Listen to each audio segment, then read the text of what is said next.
I'm Bruce KiVo for MMA Confidential, here at the Renzo Gracie Academy in Hoboken, New Jersey. We're here for the Federico Tisi Brazilian Jiu-Jitsu seminar. It's going to be good, so join us inside. This is a good way to open up the way for a knee on stomach position. Because when he does this, he opens the space, and this allows me to step in and dominate this position. Here with Federico Tisi. Che si dice? Tutto bene, grazie, tutto bene. You came all the way from Italy to give a seminar, and you were the guy who introduced Jiu-Jitsu to Italy, am I correct? Actually, I was one of the first guys to start to gain some interest in Brazilian Jiu-Jitsu, in Gracie Jiu-Jitsu, and with a few others. I was probably the first one to develop a career in Jiu-Jitsu and decide to make Jiu-Jitsu a job and part of my daily life at 100%. And how did you get connected with Rob Constance's Renzo Gracie Academy in Hoboken? It just happened that I had the opportunity to visit New York for a few days, and the idea was just to train together for a while, but they offered me this opportunity to share my jiu-jitsu, and it was really nice. It was a great honor to be in such a prestigious academy and have all of my friends with me and share some jiu-jitsu for a nice afternoon.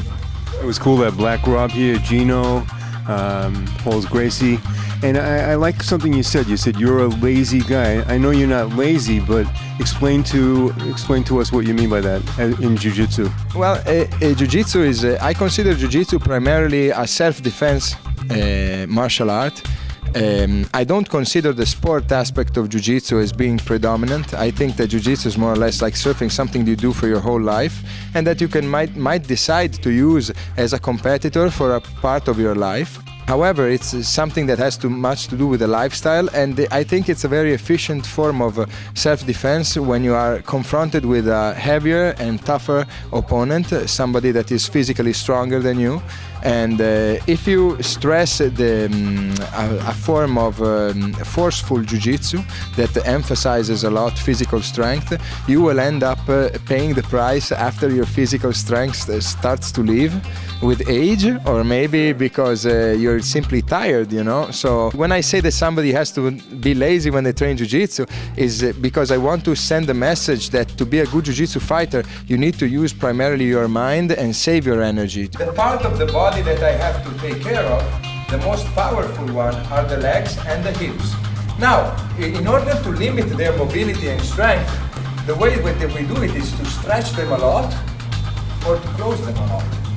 In these two extreme situations, your hips and your legs will not be able to express a lot of power, okay?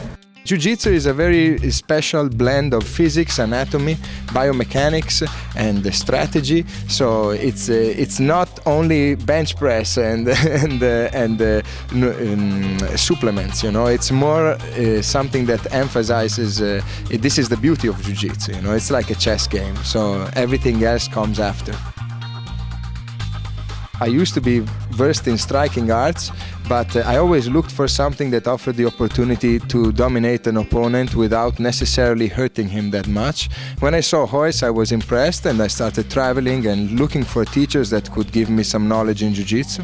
And this was about in the mid-90s, and I never stopped, and it turned, since I was one of the first Italians, people started to ask me to teach, and eventually it grew into a job, into an academy, and now I founded the first academy in Rome, and now I help people in the rest of Italy to develop Jiu-Jitsu in a healthy way, with a network of academies that today counts more or less 25 academies all over Italy, from the northern borders with Switzerland till Sicily. And what Gracies have you trained with? Because I know you trained in Gracie Jiu-Jitsu. I trained primarily with teachers that have very different backgrounds, because I didn't have the luck of having a black belt instructor in my city.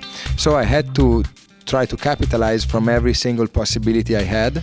I have teachers from the Gracie Baja background, like Carlos Escojega, that is now teaching in Chicago, near Chicago. And I have had teachers like Vitor Shaolin Ribeiro, that is a Novo União world champion. Everybody knows Shaolin, he's an incredible fighter. And I had teachers from a Carson Gracie background, like Roberto Meneghetti Almeida, and obviously Rolles Gracie is my friend. He's been teaching in my academy in Rome. You know, Federico is a guy who, you know, who has access, although he's in Italy, right? He has access to a lot of good teachers there. You know, everybody's going there doing seminars, so have access to all this technique. You know, so now he's here in America sharing with us a little bit. So it was great to see him doing this. The seminar was awesome. It was very informative, very technically based, and really a lot of principles that he talked about today were the same principles that I preach at my academy also, very fundamentals and very basic. So definitely like reinforced a lot of things that I tell my own students. If I lift my knee like this, it's going to be hard to do this. He knows it's going to be hard. So I'm probably going to do this.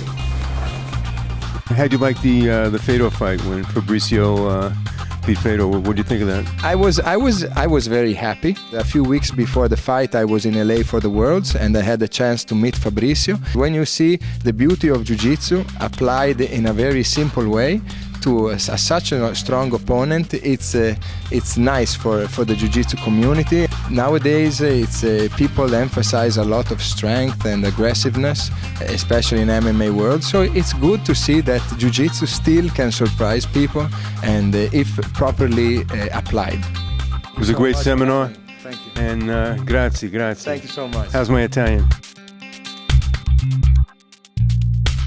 Did you get any pizza in New York yet? Yeah, I did the first time in Hell's Kitchen, you know, and it was good. It was good. You have to be careful where to get it, but it was good. It was very good. From what I heard, they gave you some extra cheese.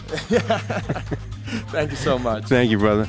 State guardando MMA Confidential numero 1.